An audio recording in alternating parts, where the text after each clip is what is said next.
তোমাদের তো আগের ভিডিওতেই বলেছিলাম যে রাখির ভিডিওটা পরের পার্টে শেয়ার করব। তো দেখো রাখির দিন তো আমরা গেছিলাম মামা বাড়িতে, যেহেতু মামা বাড়িতে গৃহপ্রবেশ ছিল সেটা আগের পার্টেই তোমাদের সাথে শেয়ার করেছি।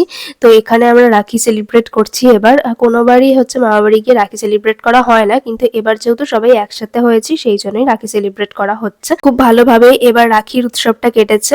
তো দেখো এখানে মাসিমণিরাও পুনে থেকে ভিডিও কলিং করেছিল, ওরা অনেক দিন আসে না, তো ওদেরকে তো ডেফিনেটলি আমরা মিস করি, কিন্তু কি করবো বলো, ভাই বোনদের পড়াশোনার জন্য আর ওরা আসতে পারে না এখন। আর আমার গলার অবস্থা শুনে তোমরা নিশ্চয়ই বুঝতে পারছো যে আমার শরীরের অবস্থা খুব একটা ভালো নয়, প্রচন্ড ঠান্ডা লেগে গেছে, জ্বর এসছে, যেটা হচ্ছে এখন প্রত্যেকটা ঘরে ঘরে। তোমরা সবাই খুব সাবধানে থেকো, কারণ এই জ্বরটা একবার হলো না পুরো উইক করে দিচ্ছে। খাওয়া দাওয়া করে বাড়ির দিকে চলে এসেছিলাম, আর হ্যাঁ ছোটকেও তো রাখি পরাতে হবে, সেই জন্য মিষ্টি আর আইসক্রিম কিনে নিয়েছি।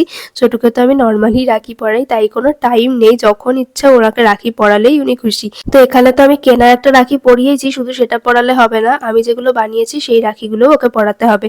তো রাখি পরিয়ে মিষ্টি, আইসক্রিম আর সমস্ত ফেভারিট জিনিস ওকে দিয়ে, গিফট দিয়ে রাখির উৎসবটা শেষ করেছি। আর ওর গিফটটা তোমাদের কেমন লাগলো জানিও, ওর গিফট তো ওর ভীষণই পছন্দ হয়েছে। আর ওর প্রণাম করার ঘটা দেখেছো? তো দেখো ও একটা এই যে ফ্যানগুলো নিয়েছে, এগুলো খুবই ভাইরাল এখন, তোমরা সবাই জানো।